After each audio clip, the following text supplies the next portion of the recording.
নমস্কাৰ, মই সুস্মিতা শৰ্মা। ৰিপৰ্টাৰ অসমৰ এক বিশেষ অনুষ্ঠানলৈ মই সকলোকে স্বাগতম জনাইছোঁ। ইউজিচিয়ে যি শেহতীয়াকৈ গাইডলাইন প্ৰস্তুত কৰি উলিয়াইছে তাতে কিছু ক্ষেত্ৰত আমি কিছু অভিযোগ উত্থাপিত হৈছিলে যে তাত মানসিকভাৱে ছাত্ৰ ছাত্ৰীসকলক কিছু হাৰাশাস্তি প্ৰদান কৰা হৈছে, যাৰ বাবে সৰব হৈ উঠিছে ছাত্ৰ সমাজ। আৰু এই ক্ষেত্ৰত এই সকলোবোৰ বিষয় সামৰি আইনী হস্তক্ষেপৰ বাবে ইউজিচি গাইডলাইনক আচলতে আইনী হস্তক্ষেপ বিচাৰি গুৱাহাটী উচ্চ ন্যায়ালয়লৈ এক স্মাৰক পত্ৰ প্ৰেৰণ কৰিছে। আৰু এই বিষয় সন্দৰ্ভতে আজি আমি কিছু আলোচনা কৰিবলৈ চেষ্টা কৰিম। যাৰ বাবে আজি আমি আমাৰ অনুষ্ঠানলৈ আমন্ত্ৰণ কৰি আনিছোঁ গুৱাহাটী বিশ্ববিদ্যালয়ৰ স্নাতকোত্তৰ ছাত্ৰ সন্থাৰ সাধাৰণ সম্পাদক মন তালুকদাৰ, আৰু উপস্থিত আছে আইন মহাবিদ্যালয়ৰ ছাত্ৰ বিশাল কাকতি। দুইকে মই স্বাগতম জনাইছোঁ।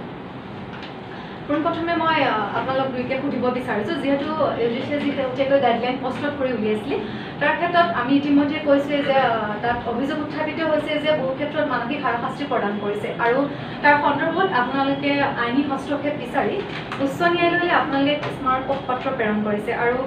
এই ক্ষেত্ৰত আচলতে আপোনালোকে কিয় হস্তক্ষেপ বিচাৰিলে?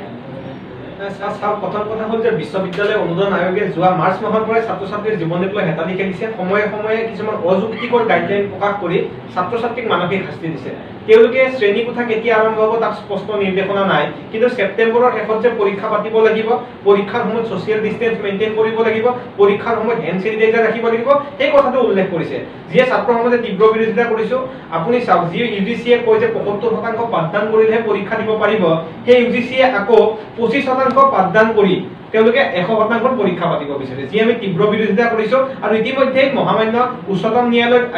গোচৰ ৰুজু হৈছে, ১৩টাকৈ গোচৰ ৰুজু হৈছে। আৰু আমি উচ্চ ন্যায়ালয়ত আজি মুখ্য ন্যায়াধীশ আমি স্মাৰক পত্ৰৰ জৰিয়তে অসমৰ যিহেতু সমস্যা কিছু সুকীয়া, আজি দিল্লীৰ এচি ৰুমত বহি ইউজিচিয়ে অসমৰ সিদ্ধান্ত ল'ব নোৱাৰে। আজি অসমৰ ছাত্ৰ ছাত্ৰীয়ে বানপানী সমস্যাৰ সৈতে যুঁজি আছে, আজি অসমৰ ছাত্ৰ ছাত্ৰীসকলে ইণ্টাৰনেটৰ সমস্যাৰ সৈতে যুঁজি আছে, আজি অসমৰ ছাত্ৰ ছাত্ৰীসকলে বিজুলী বাতি সমস্যাৰ সৈতে যুঁজিছে। তেনে ক্ষেত্ৰত ইউজিচিয়ে হঠাৎ ছেপ্টেম্বৰৰ শেষত চূড়ান্ত পৰীক্ষা পাতিব, য'ত পাঠদানৰ কোনো স্পষ্ট নিৰ্দেশনা নাই, সেয়েহে আমি ছাত্ৰ সমাজে তীব্ৰ বিৰোধিতা কৰিছোঁ। আৰু এটা কথা স্পষ্টভাৱে কৈ দিওঁ, আমি যে পৰীক্ষাৰ ব্যৱস্থাৰ বিৰোধী নহয়, কিন্তু পৰিস্থিতি যিহেতু বিপদজনক, পৰিস্থিতি যিহেতু কৰোনাৰ হটস্পট ৰূপে গুৱাহাটীত পৰিগণিত হৈছে। ইতিমধ্যে স্বাস্থ্যমন্ত্ৰী মহোদয়ে নিজেই কৈছে যে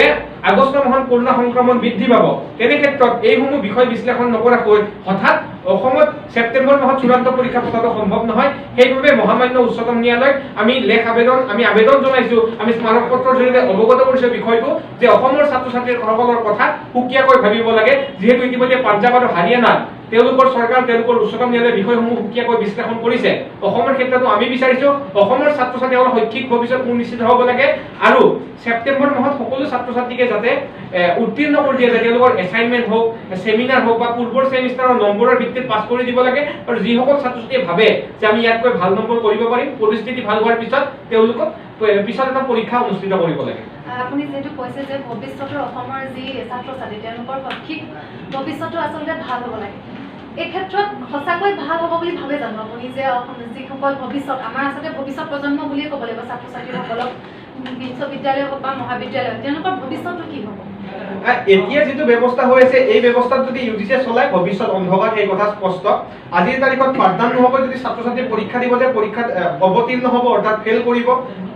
তেনে পৰিস্থিতি হোৱাতকৈ আমি বিচাৰিছোঁ আমাক পঢ়ি কেনে পৰীক্ষাৰ ব্যৱস্থা কৰিব লাগে। আৰু যিহেতু বহুকেইখন বিশ্ববিদ্যালয় মহাবিদ্যালয়ত কেম্পাছ প্লেচমেণ্ট আহে, এতিয়া MBAৰ ছাত্ৰ ছাত্ৰীৰ প্ৰায় 80% ছাত্ৰ ছাত্ৰীয়ে কেম্পাছ প্লেচমেণ্ট পাইছে, কিন্তু তেওঁলোকক ইতিমধ্যে আগষ্টত জইনিঙৰ বাবে মাতি আছে। কিন্তু তেনে ক্ষেত্ৰত সেই ছাত্ৰ ছাত্ৰীক আমি উত্তীৰ্ণ কৰি দিব নোৱাৰোঁ, তেওঁলোকে নিবনুৱা হ'ব লাগিব। সেয়েহে আমি বিচাৰিছোঁ যে ছেপ্টেম্বৰৰ ভিতৰত সকলো ছাত্ৰ ছাত্ৰীক উত্তীৰ্ণ কৰি দিব লাগে, কাৰণ ইউজিচিৰ এই ব্যৱস্থাত থাকিলে ছাত্ৰ ছাত্ৰীসকলৰ বেক লাগিব, ফেইল কৰিব, আকৌ এটা বছৰ বিনষ্ট হ'ব। এটা বছৰ বিনষ্ট হোৱাতকৈ আমি পৰিস্থিতি ভাল হোৱাৰ পিছত এটা বেটাৰমেনৰ পৰীক্ষা পাতোঁ। আৰু এতিয়া যিহেতু ইতিমধ্যে পূৰ্বৰ 4টা পৰীক্ষা দি আহিছে, যিসমূহ ডিগ্ৰীত আছে তেওঁলোকে 5টা পৰীক্ষা দি আহিছে, সেই পৰীক্ষাৰ ভিত্তিত মূল্যায়ন কৰাটো সহজ। মই আপোনাক সুধিম, যিহেতু আপোনালোকে স্মাৰক পত্ৰ প্ৰেৰণ কৰিছে উচ্চ ন্যায়ালয়লৈ, ৰাজ্যিক অসমৰ কেন্দ্ৰীয় চৰকাৰ বা ৰাজ্য চৰকাৰে আপোনালোকৰ কিবা আহ্বান আছে নেকি বা কিবা জনাব বিচাৰে নেকি? প্ৰথম কথাটো হৈছে যিটো পৰিস্থিতি আমি আছো মোৰ এনেকুৱা কিবা লাগিছে মানে আমি পৰিস্থিতিলৈ কেতিয়াবা মোকাবিলা কৰিবৰ কাৰণে হ'লে পৰিস্থিতিটো আমি যদি আমাৰ সাহস নাথাকে আমাৰ যদি শক্তি নাথাকে তেতিয়া পৰিস্থিতি আমি যাব দিব লাগে কাৰণ এইটো কৰোনা ভাইৰাছৰ যোনটো পেণ্ডেমিক আমাৰ চিটুৱেশ্যন আমি যিটো পৰিস্থিতিৰ সন্মুখীন হৈছোঁ সেইটো আগতে আমাৰ কোনো প্ৰেচিডেণ্ট নাই গতিকে তেনেকুৱা এটা অৱস্থাত যদি আমি যোনটো আমাৰ পৰিস্থিতিলৈ মোকাবিলাই কৰি থাকোঁ তেতিয়াহ'লে কিন্তু আমি কেতিয়াও সমস্যাটোৰ সমাধান কৰিব নোৱাৰিম দ্বিতীয়তে কথাটো হৈছে আমাৰ স্বাস্থ্য আৰু আমাৰ শিক্ষা এইটোতো বিৰাট গুৰুত্বপূৰ্ণ বিষয় আমি দেখিছোঁ যে স্বাস্থ্য বিভাগে কিছু যত্ন লৈছে বা লৈ আছে কিন্তু শিক্ষা বিভাগে কিন্তু এই বিষয়ত কি কৰি আছে এইটো কিন্তু আমি অৱগত নহয় এতিয়া আপুনি যদি চাই জুন মাহত এখন নটিফিকেশ্যন দিয়া হৈছিলে বিশ্ববিদ্যালয় অনুদান আয়োগে আৰু সেইখন যোনখন নটিফিকেশ্যন দিছিলে তাতে কৈছিলে যে জুলাই মাহৰ ভিতৰত পৰীক্ষা হ'ব লাগিব তেতিয়াও কিন্তু বিৰোধিতা কৰা হৈছিলে এইকাৰণে বিৰোধিতা কৰা হৈছিল কাৰণ তেতিয়া পৰিস্থিতি আমাৰ হাতত নাছিলে আৰু ঠিক তেনেকৈ যেতিয়া বহুবাৰ চাপ দিয়া হ'ল চাপ দিয়াৰ পিছত আকৌ আপোনাৰ কেইটামান দিন আগত আৰু এখন নটিফিকেশ্যন দিছে গাইডলাইন দিছে য'ত কোৱা হ'ল যে এইবাৰ ছেপ্টেম্বৰ মাহৰ শেষত পৰীক্ষাটো হ'ব কিন্তু তাতেও অনিশ্চয়তা থাকি গ'ল কিয়নো এতিয়াও আমাক কোৱা নাই যে ছেপ্টেম্বৰৰ কোন তাৰিখে পৰীক্ষা হ'ব কোন সপ্তাহত পৰীক্ষা হ'ব এইটো আমাক কোৱা নাই এতিয়া কথাটো হৈছে ইতিমধ্যে বিভিন্নজনে গুৱাহাটী বিশ্ববিদ্যালয়ৰ স্নাতকোত্তৰ ছাত্ৰ সন্থাই হওক বিভিন্ন বিশ্ববিদ্যালয় বা মহাবিদ্যালয়ৰ ছাত্ৰ সন্থাই ইতিমধ্যে স্মাৰকপত্ৰ প্ৰেৰণ কৰিছে কিন্তু এতিয়াও কিন্তু এনেকুৱা লাগিছে যে বিশ্ববিদ্যালয় অনুদান আয়োগ একেবাৰে মানে এডামেণ্ট মানে যিখন তেওঁলোকে নটিফিকেশ্যন দিছে যিখন তেওঁলোকে গাইডলাইন দিছে সেই গাইডলাইনখন তেখেতসকলে কোনো পধ্যেই সলনি নকৰে গতিকে আৰু এটা কথা তেখেতসকলে কৈছে যে অনলাইন পৰীক্ষা হ'ব অফলাইন পৰীক্ষা হ'ব নহ'লে অনলাইন বা অফলাইন ব্লেণ্ডেড পৰীক্ষাটো হ'ব এতিয়া আপুনি চাওক যদি অফলাইন পৰীক্ষা হ'ব লাগে তেতিয়া পৰিস্থিতি এটা সমাধান হ'ব লাগিব যোনটো আমাৰ হোৱা নাই আৰু ছেপ্টেম্বৰ মাহত ইতিমধ্যে যেনেকৈ মুনে ক'লে যে ৰাজ্যৰ যোনখন মাননীয় স্বাস্থ্যমন্ত্ৰীয়ে কৈছে যে ছেপ্টেম্বৰ আমাৰ কৰোনা ভাইৰাছৰ যিমানখিনি কেছ আছে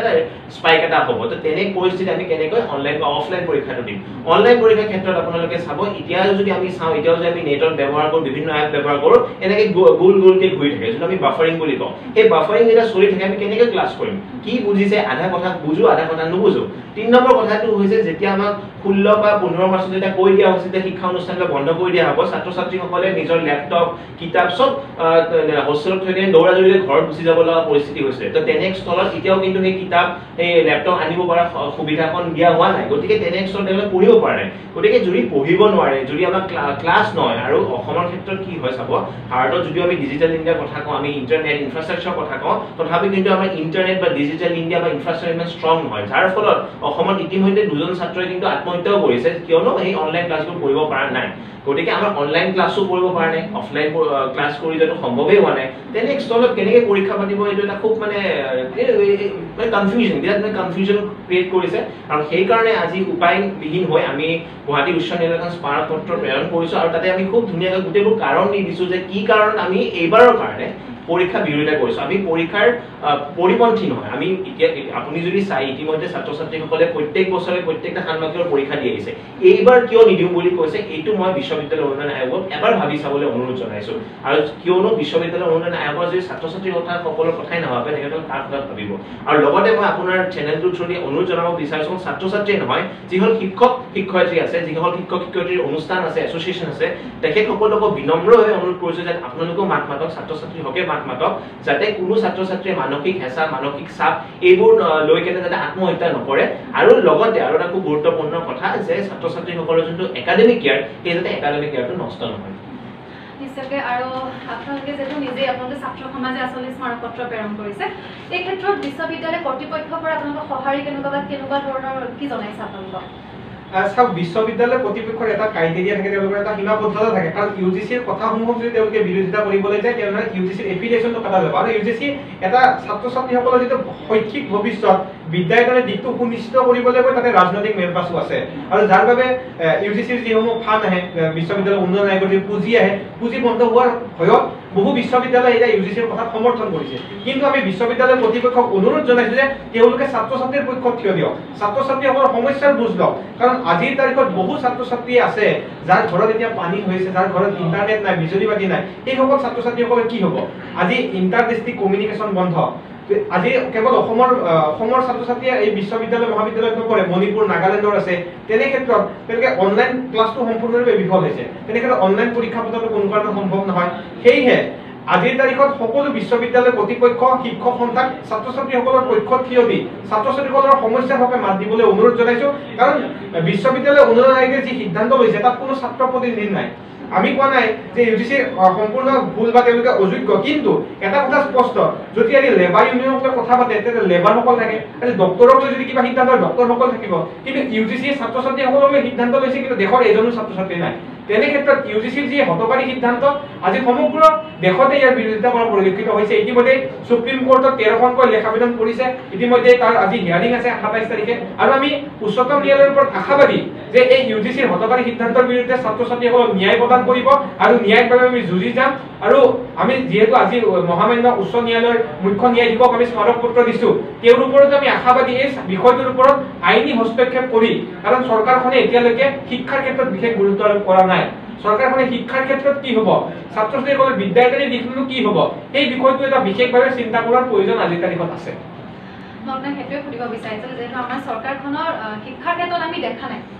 যিখিনি সুবিধা আমাক দিব লাগে বা যিখিনি আচলতে আমাৰ ছাত্ৰ ছাত্ৰীসকলে যিখিনি আমাৰ অধিকাৰ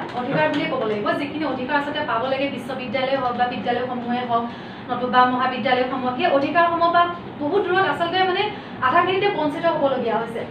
মই এই অনুষ্ঠানটোতে আপোনাক মানে আচলতে চৰকাৰক মই অনুৰোধ জনাম যে এইখিনি ক্ষেত্ৰত হয়তো চকু দিয়াটো তেওঁলোকৰ প্ৰয়োজন। আৰু আপোনালোকে যিহেতু স্মাৰকপত্ৰ প্ৰেৰণ কৰিছে বা যিখিনি কথা আপোনালোকৰ যি ব্যক্তিগত কথা আপোনাক কৈছে যে ইউজিচি গাইডলাইনৰ ওপৰত আপোনালোকে স্মাৰকপত্ৰ প্ৰেৰণ কৰি উচ্চ ন্যায়ালয়ে ইতিমধ্যে স্মাৰকপত্ৰ প্ৰেৰণ কৰিছে, গতিকে আপোনালোকে চৰকাৰক আৰু কি জনাব বা কেনেকুৱা ধৰণৰ অনুৰোধ কৰিব? প্ৰথম কথা হ'ল চৰকাৰক আমি এটাই অনুৰোধ জনাইছোঁ, যিসমূহ মহাবিদ্যালয় বিশ্ববিদ্যালয়ত কোৱাৰেণ্টাইন চেণ্টাৰ কৰিছে সেই কোৱাৰেণ্টাইন চেণ্টাৰসমূহ উঠাই দিব লাগে। আজিৰ তাৰিখত অপ্ৰিয় হ'লেও সত্য কথা, বহুকেইখন বিশ্ববিদ্যালয়, গুৱাহাটী বিশ্ববিদ্যালয় মুকলিমূৰীয়াকৈ কৈছে, কটন বিশ্ববিদ্যালয়, ডিব্ৰুগড় বিশ্ববিদ্যালয় আজি অৰ্থ সংকটত ভুগিছে, কাৰণ বিশ্ববিদ্যালয় যিসমূহ ইলেক্ট্ৰিচিটি বিল বিশ্ববিদ্যালয় পে'মেণ্ট কৰিব লাগে। আজিৰ তাৰিখত হোষ্টেলসমূহত কোৱাৰেণ্টাইন চেণ্টাৰ কৰিলে, কিন্তু হোষ্টেলৰ যিটো আন্তঃগাঁথনি আজি ধ্বংসস্তূপত পৰিণত হৈছে, তাৰ ৰং হওক কালাৰ হওক যিসমূহ আন্তঃগাঁথনি, সেয়ে আমি অনুৰোধ জনাইছোঁ যে অতি সোনকালে চৰকাৰে এই কোৱাৰেণ্টাইন চেণ্টাৰসমূহ উঠাই দিব লাগে আৰু ছাত্ৰ ছাত্ৰীসকলক অতি সোনকালে যিসমূহ নীতি নিয়ম অৱলম্বন কৰি সামাজিক দূৰত্ব বজাই ৰাখি অতি সোনকালে বিদ্যালয় মহাবিদ্যালয়সমূহ খোলাৰ ব্যৱস্থা কৰিব লাগে, কাৰণ এনেধৰণৰ বন্ধত থাকিলে ছাত্ৰ ছাত্ৰীসকল মানসিকভাৱে ভাঙি পৰিব। আজি অৰ্থনৈতিক বিশ্লেষণ হৈছে, বেংক খুলিবলৈ তাক আলোচনা হয়, আজি ৰাজনৈতিক ক্ষেত্ৰত 21ত কোন দলে নিৰ্বাচন কৰিব, কোনে কি কৰিব, সেইসমূহ চিন্তা ঠিকে হৈ আছে, কিন্তু দেশৰ যিটো ভৱিষ্যত, আজিৰ ছাত্ৰ কাইলৈ দেশৰ নাগৰিক, কাইলৈ দেশৰ ভৱিষ্যত, এই ভৱিষ্যত প্ৰজন্মটো জীয়াই ৰাখিবলৈ হ'লে, ভৱিষ্যত প্ৰজন্মৰ আন্তঃগাঁথনি মানসিকভাৱে উন্নয়ন কৰিবলৈ হ'লে বিদ্যালয় মহাবিদ্যালয় খুলি দিব লাগিব। যিহেতু কৈছে যে ছেপ্টেম্বৰ মাহত পৰীক্ষা অনুষ্ঠিত কৰাৰ কথা কৈছিলে, এজন ছাত্ৰ হিচাপে মই দুইকে সুধিম, এজন ছাত্ৰ হিচাপে নিজকে কেনেদৰে প্ৰস্তুত কৰিছে যে ছেপ্টেম্বৰত পৰীক্ষা হোৱাৰ কথা আছে? প্ৰথম কথাটো এনেকুৱা যে যদি মই এজন ছাত্ৰ হিচাপে নিজকে প্ৰস্তুত কৰিব লাগে, আজি মই গুৱাহাটী মহানগৰীত থাকোঁ, প্ৰথম কথা গুৱাহাটী মহানগৰীত মই ইণ্টাৰনেট ব্যৱস্থাটো পাওঁ ধৰি লওক, কিন্তু গ্ৰাম্য অঞ্চলত সেই ইণ্টাৰনেট ব্যৱস্থাটো নাথাকে। আৰু ইতিমধ্যে মই অলপতে কৈছোঁ যে নিজকে যদি চেল্ফ ষ্টাডি কৰিব লাগে, নিজকে প্ৰস্তুত কৰিব লাগে, আমাক কিতাপ লাগিব, আমাক পঢ়াৰ সঁজুলি লাগিব, নোটছ লাগিব, সেই সকলোখিনি বস্তু লাগিব। এতিয়া আপুনি যদি চাই আমাৰ যোনটো এইবাৰৰ মানে ষান্মাসিকটো আছিলে, এইবাৰ ষান্মাসিকটো ধৰি লওক মই কৈছোঁ ফেব্ৰুৱাৰী মাহৰ পৰা আৰম্ভ হৈছে, কাৰণ জানুৱাৰী 26 তাৰিখ সৰস্বতী পূজা, আমাৰ গণতন্ত্ৰ দিৱস, সেইবোৰৰ পিছত ফেব্ৰুৱাৰী মাহত ভালদৰে ক্লাছবোৰ আৰম্ভ হৈছে। আৰু ফেব্ৰুৱাৰী মাহৰ পৰা ধৰি লওক আমাৰ মিনিমাম 1 মাহ ক্লাছ হৈছে। এতিয়া 1 মাহৰ ক্লাছৰ ভিত্তিত আমি কেনেকৈ এটা ফুল ছেমিষ্টাৰ এক্সামিনেশ্যন দিম, সেইটো কিন্তু খুব মানে এটা ডাঙৰ কথা, কিন্তু ইমান সহজ নহয় দিব পাৰে। আৰু যেনিবা মই চেল্ফ ষ্টাডিটো কৰিলোঁ, কিন্তু বহু সংখ্যক ছাত্ৰ ছাত্ৰীয়ে মই এইখিনি কথা গম পাইছোঁ যে বহু সংখ্যক ছাত্ৰ ছাত্ৰীয়ে কিতাপখন কিনিব পৰা নাই, কিতাপখন বজাৰত নাছিলে, আৰু কিতাপখন কিনিব যোৱাৰ সময়ছোৱাতে সেই কালছোৱাতে যিখিনি মাৰ্চ মাহৰ সময়ত চবে কিতাপ চিতাপ কিনে বা সকলো নোটছ প্ৰতি ব্যৱস্থা কৰে, সেইখিনি সময়তে কিন্তু বন্ধ দি দিলে। গতিকে প্ৰস্তুত মই ঠিকেই কৰিব পাৰিম, কিন্তু প্ৰস্তুত কৰিবৰ কাৰণে মোক সেইখিনি মানে সঁজুলি লাগিব, সেইখিনি বস্তু লাগিব, সেই বস্তুখিনি নাপাওঁ, সেই সঁজুলিখিনি নাপাওঁ, তেতিয়াহ'লে কেনেকৈ মানে প্ৰস্তুতি আৰম্ভ কৰিম? এতিয়া বহুতে চেল্ফ ষ্টাডি কৰিব পাৰে, যিসকল ছাত্ৰ ছাত্ৰীৰ কিতাপ আছে বা যিসকল লেপটপ আছে বা গুৱাহাটীত থাকে, যিসকলে হোষ্টেল এৰি থৈ গ'ল, সেইসকলৰ কথা আমি ভাবিব লাগিব। গতিকে চেল্ফ ষ্টাডিটো মই এইটোৱে অনুৰোধ জনাম যে আপোনালোকে যেনেকৈ পাৰে চেল্ফ ষ্টাডি কৰক, কিন্তু কথাটো হৈছে যদি আপোনালোকে ছেপ্টেম্বৰত এক্সামটো পাতি দিয়ে, পৰীক্ষাটো পাতি দিয়ে, ষান্মাসিক পৰীক্ষাটো, আৰু আমি ছেপ্টেম্বৰ মাহত যায়, আৰু আপুনি এটা বস্তু চাব, এতিয়া আমি 100 দিনতকৈ ওপৰ লকডাউনত আছোঁ, অকল আমি শিক্ষা পৰীক্ষা এই নম্বৰ এইখিনি কথা ভাবি থাকিলেই নহ'ব। আপুনি যদি এখন চাই গাড়ী এখন, যদি গাড়ী এখন আপুনি 2 মাহ নচলায়, ষ্টাৰ্ট নকৰে, সেই গাড়ীখন কিন্তু ইঞ্জিনটো ষ্টাৰ্ট দিওঁতে সময় লাগিব, আৰু যেনিবা ইঞ্জিনটো ষ্টাৰ্ট হ'লে সেই গাড়ীখনে যে পিছত কিন্তু ৰাস্তাত গাড়ীখন বন্ধ হৈ যাব, এক্সিডেণ্ট হ'ব। আৰু এতিয়া গাড়ী কোনটো মানসিক এটা বস্তু নাথাকে, কিন্তু ছাত্ৰ ছাত্ৰীৰ এটা মানসিক এটা ভাৱধাৰা থাকে, মেণ্টেল ছেটআপ এটা থাকে। গতিকে সময় নিদি, কাউন্সেলিং ছেশ্যন নিদি, এখন এক্সামিনেশ্যন নটিফিকেশ্যন জাপি দিয়াটো কিমান দূৰ গ্ৰহণযোগ্য মই নাজানো আৰু সেই কথাবোৰ নভাবাকে বা সেইখিনি মানে সময় নিদিয়াকে যদি পৰীক্ষা পাতি দিয়ে মই এটা কথাই ক'ম যে পৰীক্ষা পাতিব আপোনালোকে ঠিকে পাৰিব আপোনালোকে ছাত্ৰ ছাত্ৰীক মানে বাধ্য কৰাব ঠিকে পাৰিব যে পৰীক্ষা কেন্দ্ৰত আহি পৰীক্ষা দিয়ক কিন্তু সেই ছাত্ৰ ছাত্ৰী সকলৰ কিন্তু ভৱিষ্যত আপোনালোকে অন্ধকাৰৰ পিনে ঠেলি দিব এই কাৰণে কাৰণ ভালদৰে প্ৰিপাৰেচন নকৰিলে ভালদৰে পঢ়া শুনা নকৰিলে সেলফ ষ্টাডি নকৰিলে কিন্তু আকৌ বেক লাগিব যাৰ ফলত কি হ'ব আকৌ যাই কিনে আমি সেই জুন জুলাই বা আগষ্ট আমি আকৌ পৰীক্ষা দিব এৰিয়া লাগিব বেক লাগিব গতিকে মই এই কাৰণে অনুৰোধ জনাইছো যে এইবাৰৰ কাৰণে বিশেষকৈ এইবাৰৰ কাৰণে এখন খুব ষ্টুডেণ্ট ফ্ৰেণ্ডলি এখন নটিফিকেশ্যন দিয়ক যাতে ষ্টুডেণ্টখিনি কোনো হাৰ্ম নহয় ষ্টুডেণ্টখিনি একো বেয়া নহয় আৰু যাতে পৰৱৰ্তী সময়ত আপোনালোকে যেতিয়া কৰোনা ভাইৰাছ পেণ্ডেমিকটো ঠিক হৈ যাব তেতিয়া পুনৰ আপোনালোকে যি ব্যৱস্থাৰে চলাই আছিলে পৰীক্ষা সেই ব্যৱস্থাৰে আপোনালোকে পৰীক্ষা চলাই যাব পাৰিব যদি ছেপ্টেম্বৰত পৰীক্ষা অনুষ্ঠিত হৈ যায় বা আপোনালোকে পৰীক্ষাও যদি দিয়ে সেই পৰীক্ষা দিয়াৰ পিছত যদি কাৰোবাৰ কেনেবাকৈ কিবা ছাবজেক্টত বেকো লাগে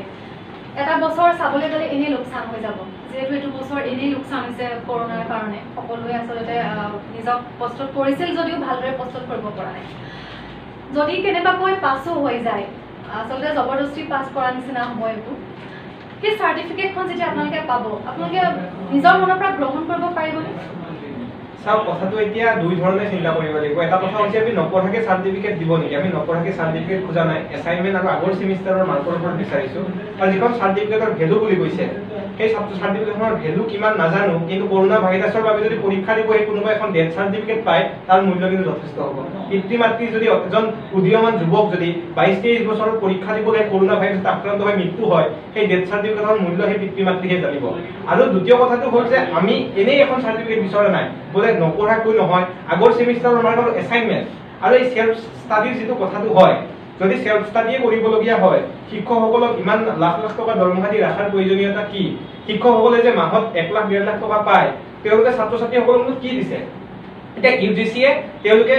মাৰ্চ মাহত এখন নোটিছ দিছিলে কৈছিলে যে প্ৰত্যেকখন মহাবিদ্যালয় বিশ্ববিদ্যালয়ত মেণ্টেল হেলথৰ এখন কমিটি প্ৰস্তুত কৰিব লাগে যাতে ছাত্ৰ ছাত্ৰীকে মানসিকভাৱে ভাঙি নপৰে দুৰ্বল হৈ নপৰে আজি মানসিকভাৱে ভাঙা পেলাইছে ইউজিচিয়ে প্ৰতিজন ছাত্ৰ ছাত্ৰীৰ খুব ইউজিচিৰ বিৰুদ্ধে আজি ইউজিচিয়ে হতকাৰী সিদ্ধান্ত লৈছে আমি বিচাৰিছো যে এই নম্বৰ কেন্দ্ৰিক শিক্ষা ব্যৱস্থাটো ইউজিচিয়ে আঁতৰাব লাগে ছাত্ৰ ছাত্ৰীসকলৰ শৈক্ষিক ভৱিষ্যতটো নিশ্চিত কৰিব লাগে এটা আমি কোৱা নাই যে আমাক পাছ কৰাই দিয়ক জবৰদস্তি পাছ কৰাই দিয়ক আমি পৰীক্ষা নিদিওঁ সেই ব্যৱস্থাটো নহয় এটা কাউন্সেলিঙৰ ব্যৱস্থা কৰক বা যেনেকৈ নহওক এটা ব্যৱস্থাপনাৰ জৰিয়তে এটা শৈক্ষিক ব্যৱস্থাপনা এটা এছেছমেণ্টৰ জৰিয়তে এনালাইচিছৰ জৰিয়তে ছাত্ৰ ছাত্ৰীসকলক উত্তীৰ্ণ কৰি দিব লাগে নিশ্চয়কৈ আপুনি ঠিকেই কৈছে যে শৈক্ষিক এখন গাইডলাইনৰ আচলতে প্ৰয়োজন আমাৰ সকলোকে আৰু ইউজিচি আচলতে যি গাইডলাইন প্ৰস্তুত নকৰক কিয় ভৱিষ্যতে বৰ্তমানলৈকে আমি দেখা পাইছে মানসিক হাৰাশাস্তিয়ে দি আছে ইউজিচি ভৱিষ্যতে যি তেওঁলোকে গাইডলাইন প্ৰস্তুত নকৰক কিয় আশা ৰাখিম আচলতে আমি স্মাৰকপত্ৰখন যে তেওঁলোকে প্ৰেৰণ কৰিছে ইয়াৰ পিছৰ পৰা আমি আচলতে আশা ৰাখিম যেতিয়াই তেওঁলোকে প্ৰস্তুত নকৰক কিয় ছাত্ৰ ছাত্ৰীৰ আচলতে শৈক্ষিক ভৱিষ্যতৰ কথা তেওঁলোকে চিন্তা কৰক কাৰণ আজিৰ ছাত্ৰ কাইলৈ এখন সমাজৰ নাগৰিক আৰু ভৱিষ্যতে গৈ এই ছাত্ৰই এই সমাজ গঢ়ি তুলিব আমি সকলোৱে জানো গতিকে এই অনুষ্ঠানৰ মাজৰ পৰা ৰিপৰ্টাৰ অসমৰ ফালৰ পৰা ময়ো অনুৰোধ জনাইছোঁ যাতে ইউজিচিয়ে যি নতুন গাইডলাইন আকৌ যেতিয়াই প্ৰস্তুত নকৰক কিয় যাতে তেওঁলোকে এই শৈক্ষিক ভৱিষ্যতৰ কথা চিন্তা কৰক আমাৰ ছাত্ৰ সমাজৰ কথা চিন্তা কৰক আৰু এইখিনিতে মই এই অনুষ্ঠানটিৰ পৰা বিদায় লৈছোঁ আৰু দুয়োকে ধন্যবাদ জনাইছোঁ